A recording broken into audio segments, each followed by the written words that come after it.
Assalamualaikum warahmatullahi wabarakatuh. Jumpa lagi dengan saya di video termokimia tentang cara menentukan perubahan entalpi reaksi atau delta HR.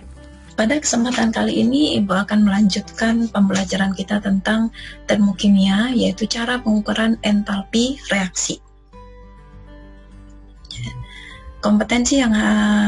Kompetensi dasar yang ingin kita capai itu menjelaskan konsep perubahan entalpi reaksi pada tekanan tetap dalam persamaan termokimia.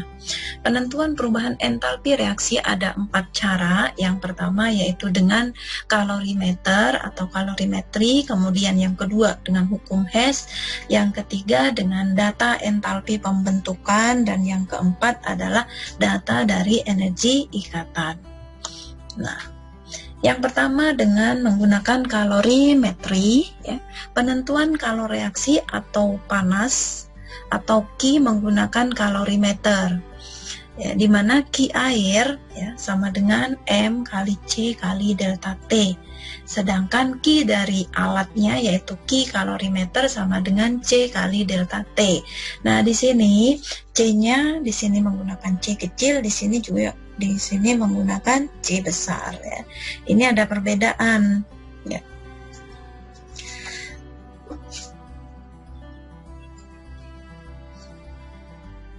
Kalau C ini adalah kalor jenis, sedangkan di sini adalah kapasitas kalor, ya. Dimana Q itu adalah jumlah kalor, M-nya adalah massa air, yaitu larutan di dalam kalorimeter, kemudian C-nya adalah kalor jenis, dan delta T-nya adalah perubahan suhu, ya. Kemudian C besar ini adalah kapasitas kalor. Nah, perhatikan ini adalah salah satu contoh dari kalorimeter, namanya kalorimeter boom, ya. Ini dimana kalorimeter boom ini terdiri dari beberapa komponen, ya. Yang pertama ini adalah pengaduk, ya. Agar ini adalah air, jadi di sini bisa diisi air. Agar air ini suhunya bisa rata, maka ada pengaduk di sini. Ini nanti bisa diputar, ya. Kemudian ini adalah boomnya yang disebut kalorimeter boom itu karena di sini ada boomnya, yaitu tempat terjadinya, tempat kita mereaksikan nanti di dalam ini. Kemudian di sini ada alat pemanas listrik untuk memulai reaksi yang dihubungkan ke dalam boomnya.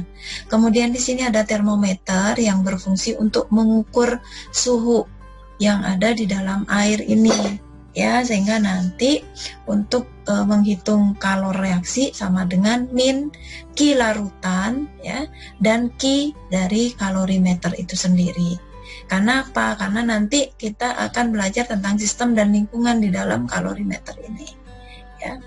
Nah, kalorimeter merupakan sistem terisolasi sehingga tidak ada kalor maupun materi yang berpindah, sehingga ini adalah contoh reaksi. Kalau kita mengukur kalor, sebenarnya sempurnanya kita menghitungnya dalam sistem terisolasi seperti dalam kalorimeter boom ini, ya. Karena di sini isolatornya bagus sehingga tidak ada semua kalori yang dilepas atau yang diserap akan terhitung hampir 100%, sehingga akurasi dari reaksi kalori yang dilepas atau yang diterima jika kita menggunakan kalorimeter boom itu hampir 100%, ya. Nah, kalau kalorimeter sederhana seperti ini, biasanya ini di lab-lab yang sederhana ini banyak, atau contoh reaksi-reaksi sehari-hari biasanya kita menggunakan kalorimeter sederhana seperti ini, ya.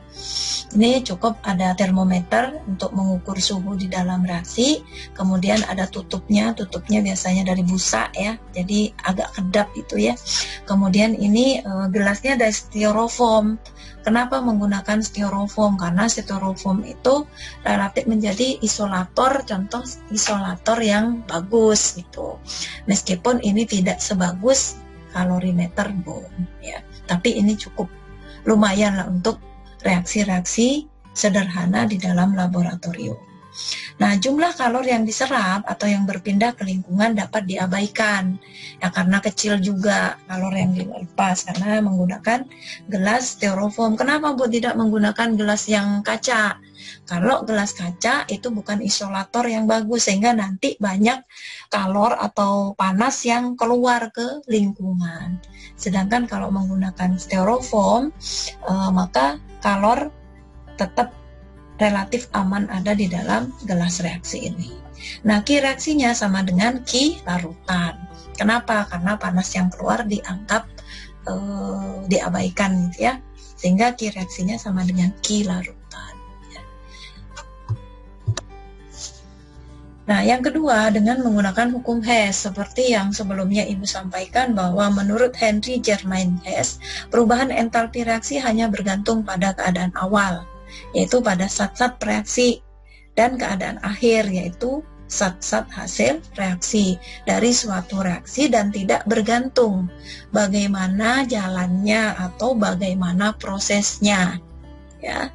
Jadi kalau Ibu ilustrasikan, kalau kita menghitung entalpi ya, misalnya kalian berangkat dari rumah menuju ke sekolah, maka yang akan dihitung adalah berapa entalpi saat di sekolah dan berapa entalpi saat di rumah. Hanya 2 titik, yaitu titik awal dan titik akhir. Nah, masalah kalian nanti sebelum sampai di sekolah, mampir di rumah si A, jemput si A, mampir di si B, jemput si B dulu, kemudian baru sampai ke sekolah, itu tidak diperhitungkan. Jadi yang diperhitungkan adalah keadaan awal dan keadaan akhir ya. Jadi ilustrasinya seperti itu. Maka kalor reaksi total sama dengan jumlah kalor pada tahap-tahap reaksinya ya. Jadi delta H sama dengan delta H1 ditambah delta H2 ditambah delta H titik-titik ditambah delta HN sebanyak jumlah prosesnya.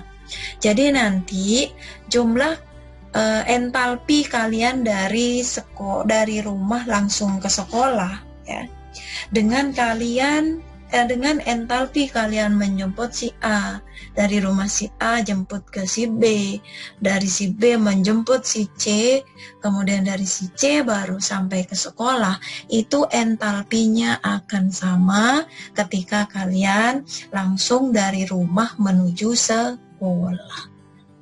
Itu konsep dari hukum Hess ya. Oke.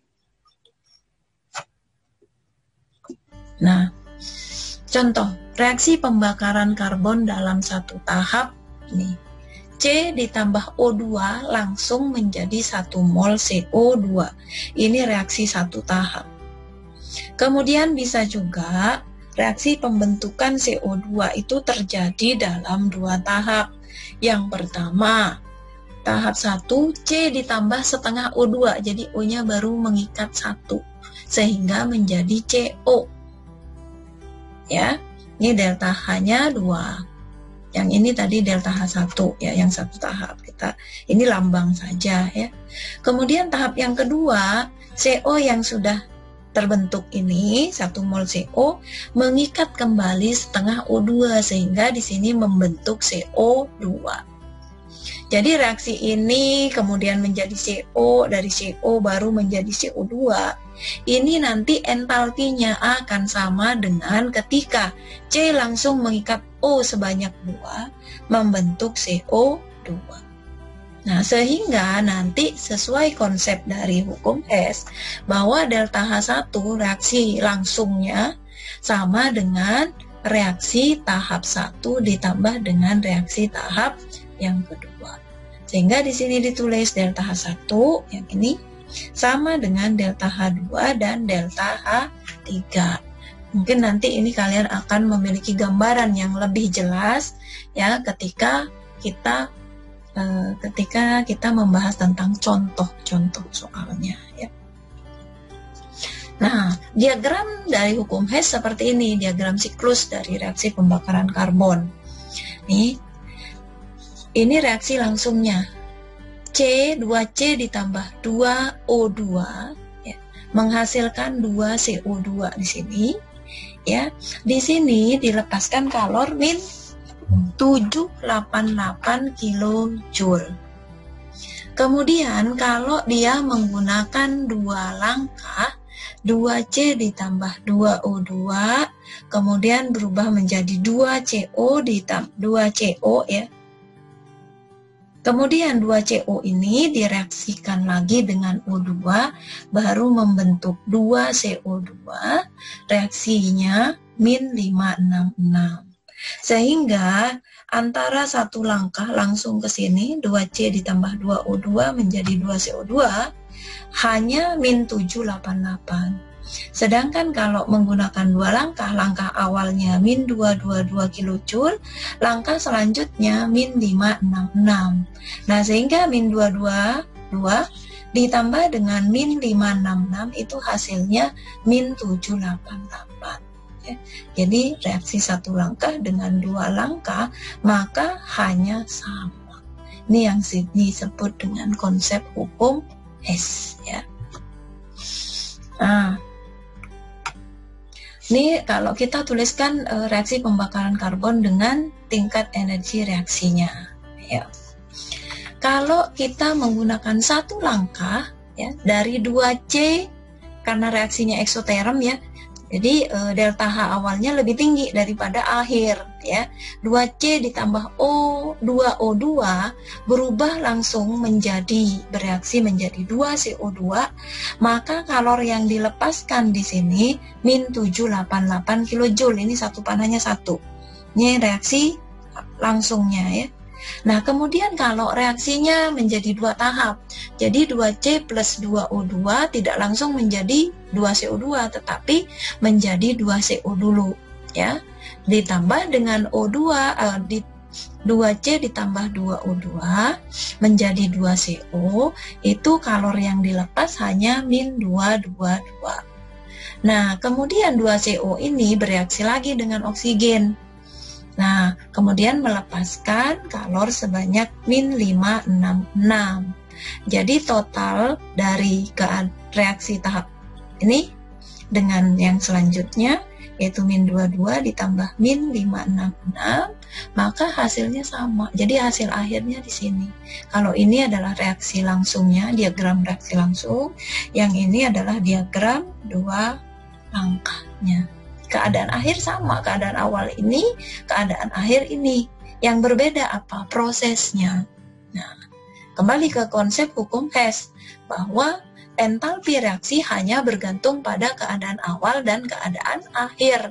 Tidak peduli langkahnya mau 2 langkah, mau 3 langkah, mau 4 langkah. Jadi delta H-nya hanya mengukur keadaan awal dan keadaan akhir. Itulah konsep dari hukum Hess ya. Nah, cara yang berikutnya adalah menghitung entalpi reaksi dengan menggunakan data entalpi pembentukan. Sebelumnya kalian sudah belajar tentang delta entalpi pembentukan. Apa itu entalpi pembentukan? Adalah entalpi yang diperoleh dari reaksi pembentukan 1 mol senyawa dari unsur-unsurnya dalam tekanan tetap, yaitu 1 atmosfer ya. Kalau dicontohkan pada reaksi MAB ditambah NCD menjadi PAD plus QBC, MNPQ-nya ini adalah koefisien, sedangkan AB, CD, AD, BC ini adalah senyawa-senyawanya. Maka delta H reaksi dari reaksi ini ya, sama dengan sigma atau jumlah total dari delta H pembentukan AD dan BC dikurangi dengan total delta H pembentukan dari AB dan CD. Sehingga rumusnya di sini P kali delta H pembentukan AD ditambah dengan Q kali delta H pembentukan BC dikurangi dengan total M, koefisien M kali delta H pembentukan AB ditambah dengan N, koefisien N kali dengan delta H pembentukan CD. Ini rumus untuk mencari delta H reaksi dengan menggunakan entalpi pembentukan. Nah, kemudian yang terakhir, cara menentukan delta H reaksi menggunakan energi ikat, ya. Apa itu energi ikat? Energi ikatan itu adalah energi yang diperlukan untuk memutuskan salah satu ikatan, satu mol suatu molekul dalam wujud gas, ya. Nah, kita tahunya nanti energi rata-ratanya, ya. Jadi energi rata-rata yang diperlukan untuk memutuskan sebuah ikatan dari seluruh ikatan suatu molekul gas menjadi atom-atom gas. Nah, data ini yang nanti akan kita gunakan untuk menghitung energi atau entalpi reaksi, ya.